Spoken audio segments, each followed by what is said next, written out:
எனக்கு இதை செய்ய வல்லமை உண்டு என்று சொல்லி நீ நினைக்கிறாயா அப்படின்னு சொல்லி கர்த்தர் கேட்டார்.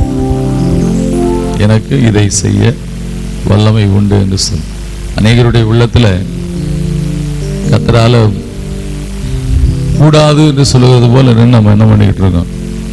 அதனாலதான் அன்னைக்கு கேட்டாரு, இதை செய்ய எனக்கு வல்லமை உண்டு என்று விசுவாசிக்கிறாயா அப்படின்னு சொல்லிட்டு. அந்த விசுவாசம் இல்லாம நம்ம கையை தட்டி பாடி நம்ம என்னென்னதான் பண்ணாலும் பிரயோஜனம் கிடையாது. விசுவாசிக்கக்கூடிய அந்த விசுவாசம் இல்லாதனாலே ஏசாமி அநேக அற்புதங்களை அங்கே செய்யவில்லை. ஏதோ ஒரு சிலரை குணமாக்கினார் என்று சொல்லக்கூடிய காரியத்தையும் பார்க்கிறது. அதனால நீ என்ன பிரச்சனையோடு வந்திருக்கிறீங்களோ அந்த பிரச்சனையை கர்த்தர் மாற்ற அவராலே கூடும் என்று விசுவாசிக்கிறீங்களா? அதான் இங்கே ஆவியானவர் இன்னைக்கு கேட்கக்கூடிய கேள்வி. எனக்கு அந்த வல்லமை உண்டு என்று சொல்லி விசுவாசிக்கிறாயா?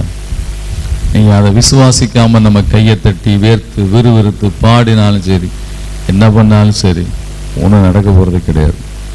இப்போ விசுவாசிக்கிற ஆண்டவரை என் அவிசுவாசம் நீங்கும்படி உதேசியம். இந்த இடத்திலிருந்து போகும்போது என்ன நெருக்கத்தோடு வந்தேனோ, என்ன பாரத்தோடு வந்தேனோ, ஒரு இறுக்கமான ஆண்டவர் சொல்லக்கூடிய காரியம், ஒரு இறுக்கமான நிலையில கடந்து வந்திருக்கிற பிள்ளைகளை குறித்து கர்த்தர் சொல்லுகிறார்.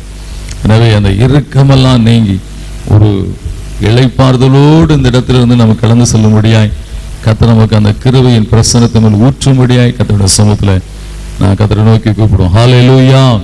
தேவாதி தேவனுடைய வல்லமை உண்மையிலே என் மேலே கடந்து வரும்போது இந்த சிம்சோன் மேலே கட்டப்பட்ட கட்டுகள் எல்லாம் அருந்து தூள் தூளாய் போனது.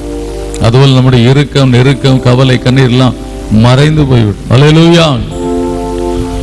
இளைப்பாறுதல் தரும் தேவா, கலைத்தோரை தேற்றிடுமே. இளைப்பாறுதல் தரும் தேவா, கலைத்தோரை தேற்றிடுமே.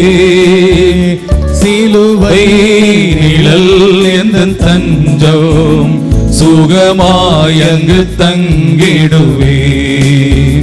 சிலுவை நிழல் எந்தன் தஞ்சம், சுகமாயங்கு தங்கிடுவே. இருப்பாதம் நம்பி வந்தே, கிருபை நிறை இயேசுவே. தமது அன்பை கண்டடைந்தேன் தேவ சமூகத்திலே. தமது அன்பை கண்டடைந்தேன் தேவ சமூகத்திலே. உம்மை ஊக்கமாய் நோக்கி பார்த்தேன், உண்மையாய் வெட்கம் அடையேன். உம்மை ஊக்கமாய் நோக்கி பார்த்தேன், உண்மையாய் வெட்கம் அடையேன். உமது முக பிரகாசம் தினமும் என்னில் வீசிடுதே. தமது முக பிரகாசம் தினமும் என்னில் வீசிடுதே. திருப்பாரும் நம்பி வந்தேன், கிருபை நிறை இயேசுவே. தமது அன்பை கண்டடைந்தேன் தேவ சமூகத்திலே.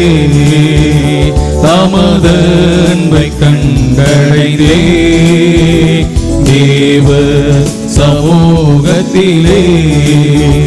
விசுவாசத்தால் பிழைத்தோங்க, வீரப்பாதை காட்டினீரே.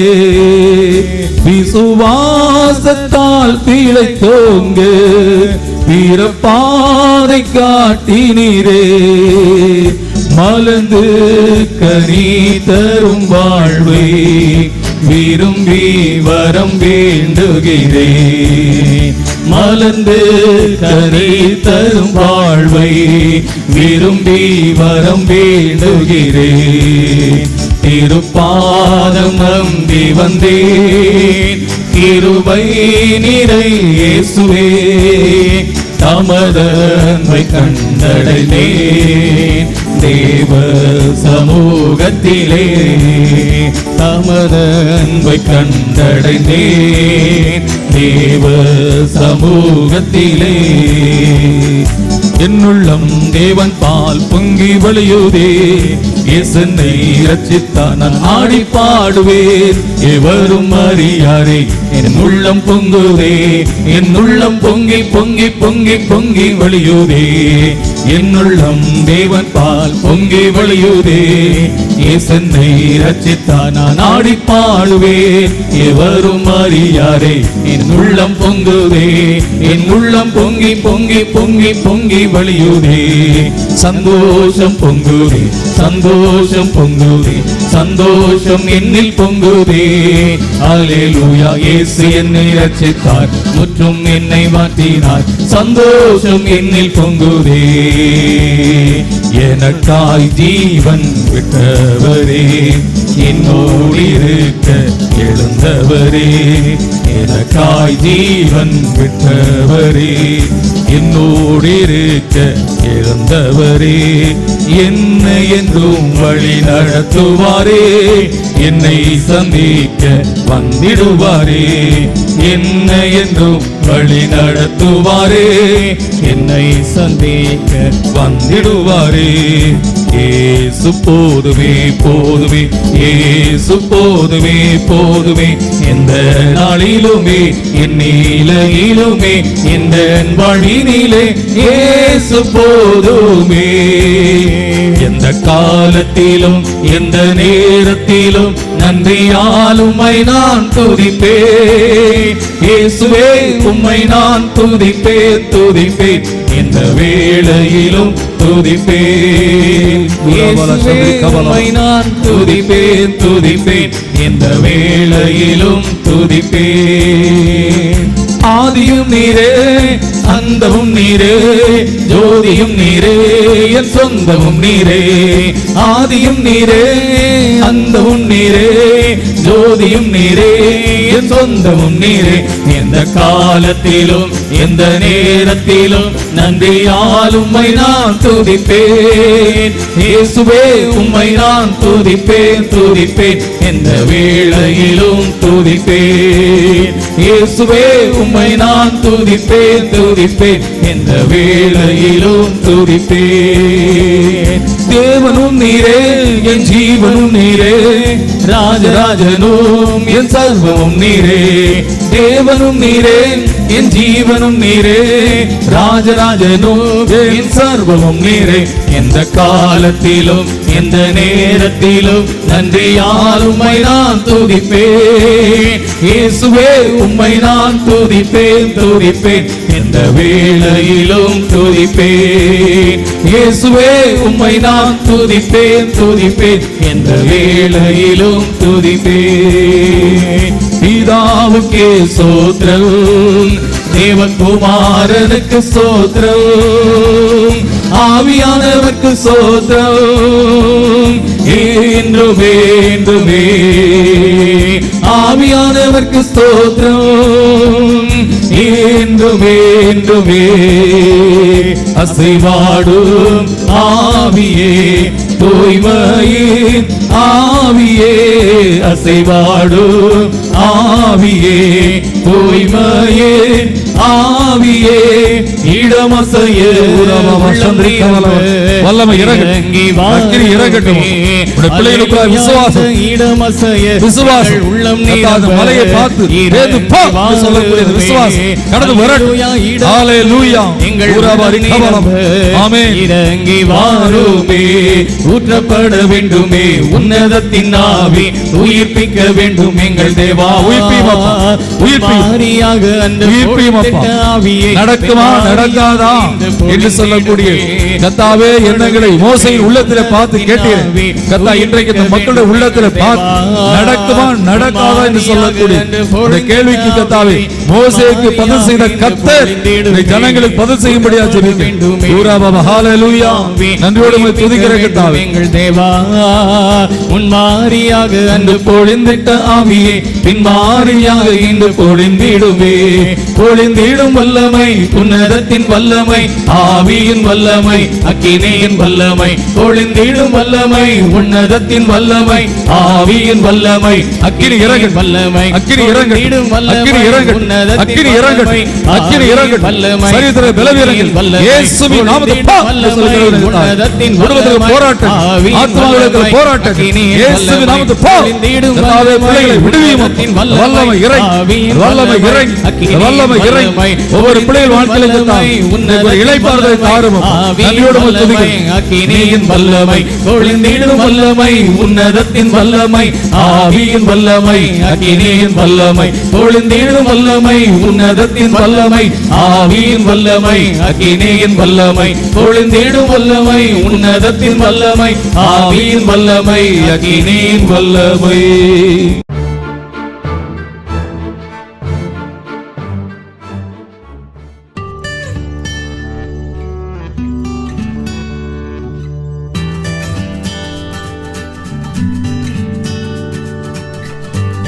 தியானிக்கும்படியான தேவனுடைய வார்த்தை ஏசாயா தீர்க்கதரிசியின் புஸ்தகம் 40ஆம் அதிகாரம் 29ஆம் வசனத்தை நாம் இன்றைக்கு வாசித்து நாம் ஜெபிக்கலாம். சோர்ந்து போகிறவனுக்கு அவர் பலன் கொடுத்து சத்துவம் இல்லாதவனுக்கு சத்துவத்தை பெருக பண்ணுகிறார். கர்த்தராகிய ஆண்டவர் சொன்ன அந்த வார்த்தைக்காய் கர்த்தரை ஸ்தோத்திரி ஜெபி. நல்ல தகப்பனே, நன்றியோடு உம்மை துதிக்கிறோம். உம்முடைய குமாரனாகிய இயேசு கிறிஸ்துவின் நாமத்தினாலே இந்த மாலை வேளையிலே நீர் எங்களோடு கூட பேசும்படியாக ஜெபிக்கிறேன் கர்த்தாவே. இந்த மாலை வேளையிலே கர்த்தாவே, உம்முடைய வார்த்தையானது எங்களுக்குள்ளாய் ஒரு விசுவாசத்தை கொண்டு வரட்டும். பலன் கொண்டவர்களாய் இந்த இடத்திலிருந்து கர்த்தாவே நாங்கள் கடந்து செல்ல தேவன் எனக்கு யாவற்றையும் செய்து முடிப்பார்னு சொல்லக்கூடிய நிச்சயத்தோடு கடந்து செல்ல நீர் எங்களுக்கு கிருபை அளிக்கும்படியாக ஜெபிக்கிறோம். இந்த பிரசனம் எங்களை அளவில்லாமல் நிரப்பட்டு இப்பொழுதும் நீர் எங்களோடு இருந்து எங்களை பலப்படுத்தி ஆசீர்வதிக்கும்படியாக ஜெபிக்கிறோம். இயேசுவின் நாமத்தினாலே கேட்கும் நல்ல பிதாவே, ஆமேன். அல்லேலூயா. கர்த்தராகிய இயேசு கிறிஸ்துவின் நாமத்தினாலே நான் உங்களை வாழ்த்துகிறேன். இந்த மாலை வேளையில சோர்ந்து போய் வந்திருக்கிற உங்களுக்கு அவர் பலன் கொடுத்து, சத்துவமில்லாது வந்திருக்கிற உங்களுக்கு சத்துவத்தை பெருக பண்ணி உங்களை ஆசீர்வதிப்பாராக. அல்லேலூயா. அநேகருடைய வாழ்க்கையிலே நாம் கர்த்தரோடு கூட நாம் நடந்திருக்கலாம். கர்த்தருடைய காரியத்தை மற்றவர்களுக்கு நாம் சொல்லி இருக்கலாம். நாமும் கர்த்தருடைய சமூகத்திலே பலவிதமான காரியங்களை நாம் அனுபவித்திருந்திருக்கலாம். ஆனால் சில வேளையில் நம்முடைய வாழ்க்கையில் நாம் சோர்ந்து போகிறோம். யாக்கோபுடைய வாழ்க்கை நமக்கு நன்றாக தெரியும். கர்த்தரிடத்தில் அவன் ஜெபித்த காரியங்கள் எல்லாம் கர்த்தர் கொடுத்தார்.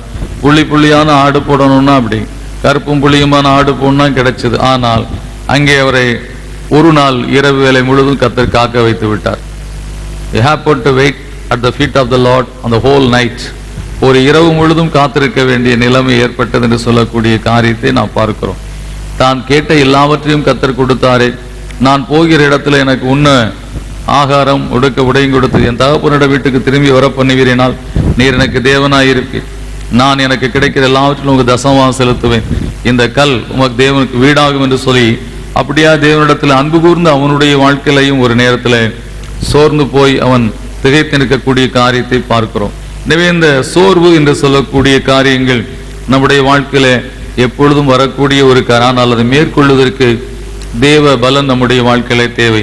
கடந்த 2 வாரங்களாக ஞாயிற்றுக்கிழமையிலே தியானித்த வேத பகுதியிலே நாம் பார்ப்போம் என்று சொன்னால் 42ஆம் சங்கீதம் 43ஆம் சங்கீதத்தினுடைய கடைசி வசனங்களை நாம் வாசிக்கும் போது அங்கே சொல்லப்பட்டிருக்கிறது.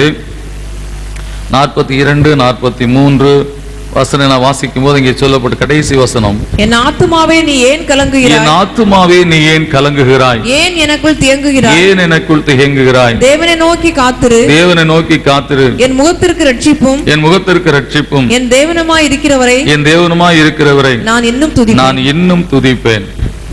இன்னும் நாம் துதிப்போம். நம்முடைய வாழ்க்கையில எப்பொழுது இறுக்கமான நெருக்கமான நிலைகள் வருகிறதோ, நம்முடைய ஆத்மாவிலே நமக்கு ஒரு டைட்னஸ், நம்ம ஒரு அப்படியே இறுக்கப்பட்ட நிலை உணர்கிறோம். இன்னும் நான் கர்த்தரை துதிப்பேன். Close your door and pray to God and praise the Lord. கர்த்தரை வாயை திறந்து நாம் ஆராதித்த கர்த்தரை மகிழ்ச்சியோடு துதிக்கும். இன்னும் துதிக்கும் போது கட்டுகள் எல்லாம் உடைக்கப்பட்டு விடும். அதே போலதான் 43ஆம் சங்கீதத்தினுடைய பின்பகுதியிலே அதே காரியத்தை சங்கீதக்காரன் சொல்லுகிறான். என் ஆத்துமாவே நீ ஏன் கலங்குகிறாய்? ஏன் எனக்குள் தியங்குகிறாய்? தேவ நோக்கி காத்திரு, என் முகத்துக்கு ரட்சிப்பேன், தேவனுமாயிருக்கிறவரை நான் இன்னும் துதிப்பேன் என்று சொல்லி கர்த்தரை நாம் உள்ளத்தின் ஆழத்திலிருந்து உற்சாகமாய் நாம் துதிக்கும் போது கர்த்தர் அந்த நெருக்கங்கள் எல்லாம், அந்த சிம்சோனை கட்டியிருந்த அந்த கயிறுகள் எல்லாம் அருந்து போனது போல கர்த்தர் நம்முடைய வாழ்க்கையிலும் விடுதலை கொடுக்க அவர் உண்மையுள்ளவராய் இருக்கிறார். எனவே நம்முடைய வாழ்க்கையில சோர்வுகள் வரும்போதுதான், ஆபத்து காலத்தில் சோர்ந்து போன்வாய், ஆனால் உன் பலன் குறுகினது என்று சொல்லப்பட்டிருக்கிறது. எனவே நம்முடைய வாழ்க்கையில இன்றைக்கு சோர்வின் காரியங்கள் பல விதத்திலே நம்முடைய வாழ்க்கையில கடந்து வரலாம். எப்படிப்பட்ட நிலையிலே கடந்து வந்தாலும் சரி, எல்லாவற்றிலிருந்து கர்த்தர் நமக்கு விடுதலையை கொடுத்து ஆசீர்வதிக்க ஒரு உண்மையுள்ள தேவனாய் இருக்கிறார். அல்லேலூயா. வேதம் சொல்லுகிறது, யோவான் சுவிசேஷம் 20ஆம் அதிகாரம் 15ஆம் வசனத்திலே, யோவான் சுவிசேஷம் 20:15 சொல்லப்பட்டிருக்கிறது, இயேசு அவளை பார்த்து, ஸ்திரீயே ஏன் அழுகிறாய்? யாரை தேடுகிறாய் என்றார். யாரை தேடுகிறாய்? The Jesus Christ, our Jesus, Lord Jesus is standing there. அவள் தேடக்கூடிய அந்த இயேசு கிறிஸ்து அங்கேதான் நின்று கொண்டிருக்கிறார். அவரே தான் பார்த்து கேட்கிறார். ஏன் இயேசு அவளை பார்த்து, ஸ்திரீயை ஏன் அழுகிறாய், யாரை தேடுகிறாய் என்று சொல்லக்கூடிய நிலையிலே அவருடைய கண்ணீரை பார்த்து அங்கே கேட்கக்கூடிய காரியத்தை பார்க்கிறோம். We are not able to see Jesus in our cry. நாம் அழுது கொண்டிருக்கிற வேளையில, நெருக்கப்பட்டிருக்கிற காலங்களிலே, அல்லது சோர்ந்து போயிருக்கிற நிலையில் அவரே நம்மளை பார்த்து விசாரித்த கூட என்ன பண்ணல, நமக்கு தெரிய மாட்டேது. அவர் தான் விசாரிக்கிறாரா அப்படி சொல்லக்கூடிய காரியம் தெரிய மாட்டேங்குது. Someone is asking, maybe the gardener, அந்த தோட்டக்காரரோ என்று சொல்லி அங்க நிலைக்கக்கூடிய காரியத்தை பார்க்கிறோம். இந்த மாலை வேளையில கூட எவ்வளவு பாரங்களோடு நாம் வந்திருக்கலாம். Jesus himself is asking, நடக்குமா நடக்காதா அப்படின்னு சொல்லி கேட்டா, யாரோ ஒருத்தர் சொல்லிட்டு போறாரு அப்படின்ற மாதிரி நம்முடைய வாழ்க்கையில நாம கூட நின்று கொண்டிருக்கலாம், வந்து கொண்டிருக்கலாம். எனவே எனக்கு அன்பு சகோதரனே சகோதரியே, இன்றைக்கு தேவன் சொல்லக்கூடிய காரியம், எரேமியா தீர்க்கதரிசியின் புஸ்தகம் 31ஆம் அதிகாரம் 9ஆம் வசனம் சொல்லுகிறது. எரேமியா 31:9 சொல்லுகிறது, அழுகையோடும் விண்ணப்பங்களோடும் வருவார்கள். அழுகையோடும் விண்ணப்பங்களோடும் வருவார்கள். அவர்களை வழிநடத்துவேன். அவர்களை தண்ணீருள்ள நதிகள் அண்டைக்கு இடராத செம்மையான வழியிலே நடக்க பண்ணுவேன். இஸ்ரவேலுக்கு நான் பிதாவாய் இருக்கிறேன், எப்ராயிம் என் சிரேஷ்ட புத்திரன். நான் அவருடைய பிதாவாய் இருக்கிறதான கண்ணீரோடு என் பிள்ளைகள் ஓடி வருகிற வேளையிலே நான் அவர்களை நிச்சயமாக கண்ணீரை துடைத்து விண்ணப்பங்களோடு வருகிற மக்களுடைய வாழ்க்கையிலே நான் நடத்துவேன் அவர்களை என்று சொல்லி கர்த்தர் வாக்கு பண்ணியிருக்கிறார். எனவே இந்த மாலை வேளையில நம்முடைய வாழ்க்கையில கூட நாம் அப்படிப்பட்ட நிலையில கடந்து வந்திருக்கலாம். We are not able to see Jesus. He is the only one who is asking us. அவரே நம்மை கேட்கிறார், சிறியே நீ ஏன் அழுகிறாய், நீ யாரை தேடுகிறாய்? கண்ணீர் நம்முடைய கண்களை மறைத்திருக்கிறது, அல்லது உள்ளத்தில் இருக்க பாரத்தில் நம்மால என்ன பண்ண முடியும்? We are not able to receive the word. ஆண்டவருடைய வார்த்தையை நம்மால ஏற்றுக்கொள்ள முடியவில்லை. எனவே நம்முடைய பாரங்களை அறிந்திருக்கிற கர்த்தர் இன்றைக்கு சொல்லக்கூடிய காரியம் என்னவென்று சொன்னால், அழுகையோடு விண்ணப்போடும் வருகிற உன்னை நான் நடத்துவேன், அல்லது வந்திருக்கிற உன்னை நான் நடக்க பண்ணுவேன், நான் செம்மையானவளை நடக்க பண்ணுவேன் சொல்லி கர்த்தர் இந்த மாலை வேளையிலே நம்மை பலப்படுத்துகிற தேவனாய் இருக்கிறார். எனவே இன்றைக்கு நாம் கண்ணீர் நம்முடைய கண்களை மறைத்திருக்கலாம், துக்கம் ஒருவேளை நம்முடைய வாழ்க்கையில தேவனுடைய கேட்க முடியாதபடி காணப்பட்டிருக்கலாம். கர்த்தர் நமக்கு நிச்சயமாக பலன் கொடுக்கிற தேவன், பலப்படுத்தி ஆசீர்வதிக்க உண்மையுள்ளவராய் இருக்கிறார். ஏசாயா 61:2-3 வசனங்கள் சொல்லுகிறது.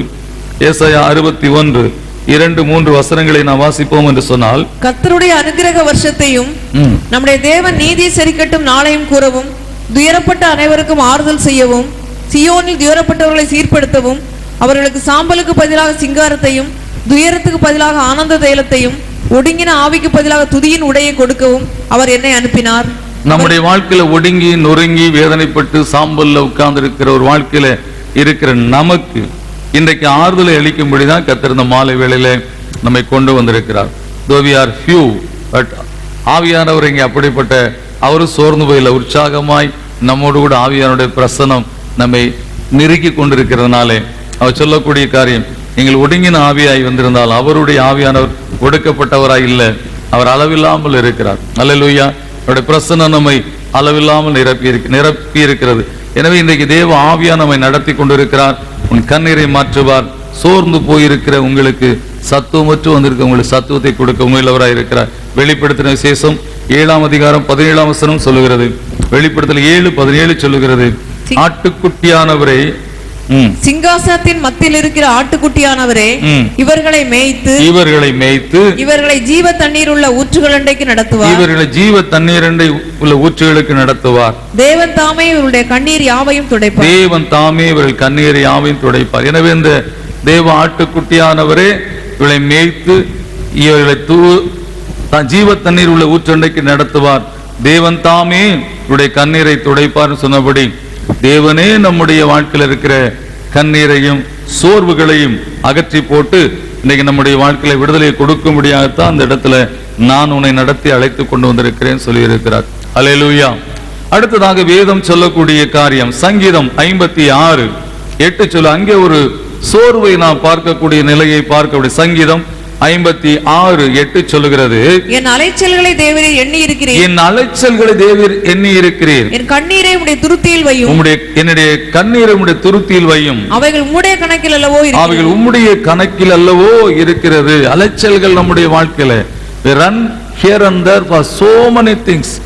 நம்ம பல காரியங்களுக்காக அங்கும் இங்குமாய் அலைந்து கொண்டிருக்கிறோம், ஓடிக்கொண்டிருக்கிறோம். இப்படி பல காரியங்களிலே நாம் இன்றைக்கு சோர்ந்து போல நிலையில் ஒரு சின்ன இந்த வருஷம் எல்கேஜியில் ஒரு அட்மிஷன் வாங்கணும் அப்படின்னா அதுக்குள்ளேயே போதும் என்று சொல்லி ஆகிவிடக்கூடிய நிலையை நம்ம பார்க்கிறோம். அந்த அளவுக்கு படிப்பின் காரியத்தை சாதாரண ஒரு எல்கேஜி யூகேஜிக்கே இன்னைக்கு அந்த அளவுக்கு மக்கள் சோர்ந்து போகக்கூடிய அலைச்சல்களிலே நாம் சோர்ந்து போய் ஆண்டவர் எவ்வளவு நாளைக்கு தான் அந்த ஆள் முன்னாடி போய் நம்ம நிற்கிறது, எவ்வளவு நாட்களுக்கு தான் இந்த காரியத்தை கேட்டுக்கொண்டிருக்கிறது. ஆனா கர்த்தர் மனுஷன் கிடையாது, தேவன். அவர் முன்பாக நாம் ஒரு நாள் இன்றைக்கு நாம் வேதனையோடு நாம் நிற்போம் என்று சொன்னால் கர்த்தர் நிச்சயமா நமக்கு பதில் செய்வார். 2 ராஜாக்களின் புஸ்தகம் 20ஆம் அதிகாரம் 2-3 வசனங்களை வாசிப்போம் என்று சொன்னால் ஒரே ஒரு துளி கண்ணீர், அந்த ஒரு நிமிடம் அந்த வார்த்தை அப்படியே மாறிவிடக்கூடிய காரியத்தை நாம் இன்றைக்கு பார்க்கிறோம். அப்பொழுது எசேக்கியா தன் முகத்தை சுவர்புறமாக திருப்பிக் கொண்டு கர்த்தரை நோக்கி ஆ கர்த்தாவே நான் உமக்கு முன்பாக உண்மையும் மன உத்தமமாய் நடந்து உமது பார்வைக்கு நலமானதை செய்தேன் என்பதை நினைத்தருளும் என்று விண்ணப்பம் பண்ணினான். எசேக்கியா மிகவும் அழுதான். He was a king. அவன் ராஜாவாக காணப்பட்ட ஜனத்தின் அதிபதி என்று சொல்லி கர்த்தர் அவனை குறித்து சொல்லுகிறதை பார்க்கிறோம். ராஜாவா இருந்தாலும் அவனுக்கும் பலவிதமான வேதனைகள். Is also human being. நம்முடைய வாழ்க்கையில் நாம் பலரை நினைத்து கொண்டிருக்கிறோம், இவர்களுக்கெல்லாம் பிரச்சனையே இருக்காதுன்னு சொல்லி. எங்களை பார்த்தோன்னு சொல்லுவாங்க, அந்த பாஸ்டருக்கு பிரச்சனையே இருக்காது, எல்லாம் அவர் வாட்டு பார்த்தா பிரச்சனை இருக்கு, ஆள் மாதிரியா தெரியுது அப்படின்னு நினைக்கிறேன். ஆனா 1001 பிரச்சனை இருக்கு. அல்லேலூயா. அநேகருடைய வாழ்க்கையில இப்படித்தான். ஆனா ஒவ்வொருவருக்கும் அவங்கவுங்க லெவல்ல அவங்களுக்கு பிரச்சனை இருந்து கொண்டுதான். அதே போல எசேக்கியா ராஜாவுடைய வாழ்க்கையில அவன் ஒரு வேதனையான நிலைக்குள்ளாய் கடந்து சொன்ன கர்த்தர் அவனுக்கு மறுமொழி சொன்னது என்னவென்று சொன்னால், அந்த சொன்ன ஏசாயா தீர்க்கதரிசி வீட்டின் முற்றத்தை தாண்டுவதற்கு முன்பாக அந்த சோர்ந்து போன அவனுக்கு ஒரு பதிலை கர்த்தர் அங்கே கட்டளிடுகிறதை பார்க்கிறோம். ஏசாயா பாதி முற்றத்தை விட்டு இங்கிருந்து 100 அடினா 50 அடி போறதுக்குள்ள அப்புறம் போகிறதற்கு முன்னே கர்த்தருடைய வார்த்தை அவனுக்கு உண்டாகி அவர் சொன்னது நீ திரும்பி போய் என் ஜனத்தின் அதிபதியாகிய எசேக்கியாவை நோக்கி உன் தகப்பனாகிய தாவீதின் தேவனாயிருக்கிற கர்த்தர் சொல்லுகிறது என்னவென்றால் உன் விண்ணப்பத்தை கேட்டேன், உன் கண்ணீரை கண்டேன். இதோ நான் உன்னை குணமாக்குவேன். 3ஆம் நாளிலே நீ கர்த்தருடைய ஆலயத்துக்கு போவாய். 3ஆம் நாளிலே நீ என்னை தொழுது கொள்ளும்படியாய் என்னை ஆலயத்துக்கு வருவாய் என்று சொல்லக்கூடிய காரியத்தை கர்த்தர் இங்கே சொல்லுகிறதை பார்க்கிறோம். எனவே நம்முடைய தேவனை துதிக்கும்படியாக நம் கண்ணீரை கர்த்தர் மாற்றுகிற தேவனாய் இருக்கிறார். சோர்ந்து போன நிலைகள் நம்முடைய வாழ்க்கையில வருகிறது. அவனுடைய வாழ்க்கையில அவன் வியாதி படுக்கையில கிடந்தான். கர்த்தருடைய வாழ்க்கையில வியாதி குணமாகும் என்று சொல்லக்கூடிய செய்தி அனுப்பல. It was not a sweet message to King Ezekiel. He told that you make everything right, your days are over. ஆனால் அவனுக்கு வாழ்க்கையில் அந்த ஒரு நிமிடம் சோர்ந்து போயிருந்தாலும் தேவ நோக்கி அவன், ஆண்டவரே நான் உத்தமனாய் உமக்கு முன்பாய் நடந்தேனே என்று சொல்லி அவன் கேட்ட ஒரு காரியம் கர்த்தருடைய சமூகத்தை எட்டினதினாலே கர்த்தர் அந்த மகனுக்கு பதில் உரைத்தார். சங்கீதம் 39:12 சொல்லுகிறது. சங்கீதம் 39:12 சொல்லுகிறது, என் கண்ணீருக்கு மௌனமாய் இராதேயும். Sometimes it seems to be that God is so calm and is not listening to me. அவர் என்னுடைய சத்தத்துக்கு கேட்பது போல தெரியவில்லை என்று சொல்லி நாம் எண்ணிக்கொண்டிருக்கலாம். Once God told, it is told. எசேக்கியாவுக்கு சொன்ன செய்தி ஒரே ஒரு செய்தி தான், finished. ஆனால் அந்த மௌனமாய் இருந்த நேரத்தில் கர்த்தருடைய மறுமொழியானது அவனுடைய வாழ்க்கையில ஒரு ஜீவனை கொண்டு வந்தது என்று சொல்லக்கூடிய காரியத்தை பார்க்கிறோம். எனவே எனக்கு அன்பு சகோதரனே சகோதரியே, இன்றைக்கு கர்த்தர் உன்னுடைய கண்ணீருக்கு மௌனமாய் இருக்க போவது கிடையாது. நீ சோர்ந்து போன நிலையில இருக்கிறதை கர்த்தர் பார்த்திருக்கிறதுனாலே கர்த்தர் இன்றைக்கு சோர்ந்து போன நிலையில் இருக்கிறவங்களுக்கு அற்புதத்தை செய்யும்படியாய் இந்த ஆலயத்திலே கொண்டு வந்திருக்கிறார்.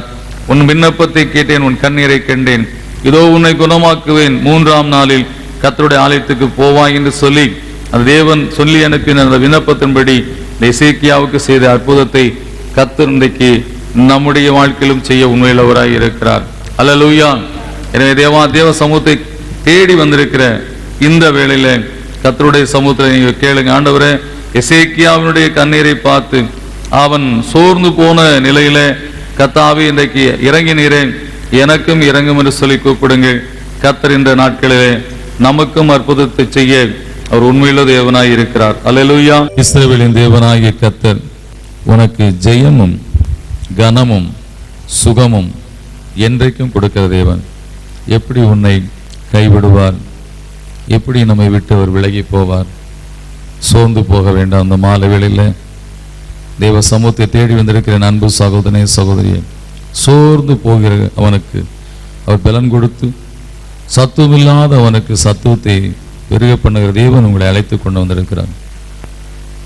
You might have been here with a hopeless condition. ஒரு ஹோப்பே இல்லாத நிலையில கடந்து வந்திருக்கலாம். ஆனால் இங்கே God is your hope.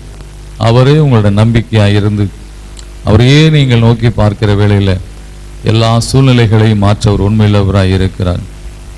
இந்த இரவு வந்து பகல் எப்படி தோன்றுகிறது என்று சொல்லி அறியாதபடி செய்கிற தேவன், எப்படி ஒரு விதையை நிலத்திலே போட்டு அது எப்படி முளைத்து வேலையை வந்து அது பூ பூத்து காய் காத்து கனி கொடுக்கிறது என்று சொல்லி அறியாதபடி செய்கிற தேவன் இன்றைக்கு நம்முடைய வாழ்க்கையில அற்புதங்களை செய்ய உண்மையுள்ளவராய் இருக்கிறார். ஆண்டவரிடத்தில் சொல்லுவோம், ஆண்டவரே, என் கண்ணீரினாலும் என் சோர்வினாலும் நான் உம்மை காண முடியாதவளாய் இருக்கிறேன். சோர்வை அகற்றி போடும் ஆண்டவர். அலைந்து திரிந்து வேதனையோடு நான் கடந்து வந்திருக்கிறேன், எனக்கு ஒரு இளைப்பாறுதலை தாரும் ஆண்டவரே என்று சொல்லி தேவ சமூகத்தில் கேட்கலாம். ஒருவேளை எல்லாம் எனக்கு இருக்கிறது, நான் பரிபூர்ணம் அடைந்திருக்கிறேன், why God in my life என்று சொல்லி அப்படிப்பட்ட அன்னாளுடைய நிலையாய் வந்திருந்தால் இல்லை. God must be in the center of your life. ஆண்டவர் உங்களுடைய வாழ்க்கையின் நடு மையத்திலே காணப்பட வேண்டும். அதை உணர்த்துவதற்காக சிக்ஷித்து இன்றைக்கு அவர் கொண்டு வந்திருக்கலாம். இன்றைக்கு உங்களுக்கு ஜெயமும் கனமும் சுகமும் கொடுக்கிற தேவன் உங்களை ஆசீர்வதிக்க உண்மையுள்ளவராய் இருக்கிறார். அன்பினேச பிதாவே, குமாரனா இயேசு கிறிஸ்துவின் நாமத்தினாலே ஆவியானவர் அடியனுக்கு உணர்த்தினபடி இவரோடு பேசி இருக்கிறேன். கர்த்தாவே, ஆவியானவர் சொன்ன வார்த்தைகளுக்கு சொல்லி இருக்கிறேங்க. தாவே, இவருடைய சோர்வுகளை இயேசுவின் நாமத்தினாலே இப்படி விட்டு அகற்றி போட முடியாது ஜெபிக்கிறேங்க. தாவே, என்ன சோர்வோடாக வந்திருந்தாலும் சரி, எந்த நம்பிக்கை இல்லாத நிலையில இங்க வந்திருந்தாலும் சரி, நடக்குமோ நடக்காதோ என்று சொல்லி வந்திருந்தாலும் சரி, லார்ட் புட் யுவர் ஹேண்ட், உங்களுடைய கரத்தை நீட்டி அவர்களுக்கு ஒரு அற்புதத்தை செய்ய முடியாது ஜெபிக்கிறேன். வல்லமை இறங்கட்டும் அப்பா. அந்த வேளையில எந்த காரியத்தில் அவர்கள் தடையோ, எந்த காரியத்தில் அவர்கள் போராட்டமோ, எந்த காரியத்தில் அவர்களுக்கு அவிசுவாசமோ, in the name of Jesus let it go. அது இயேசுவின் நாமத்தில் போட்டும் அப்பா அவர்களை விட்டு. இன்றைக்கு கர்த்தாவுடைய மகிமையின் பிரசன்னம் கடந்து வரட்டும்.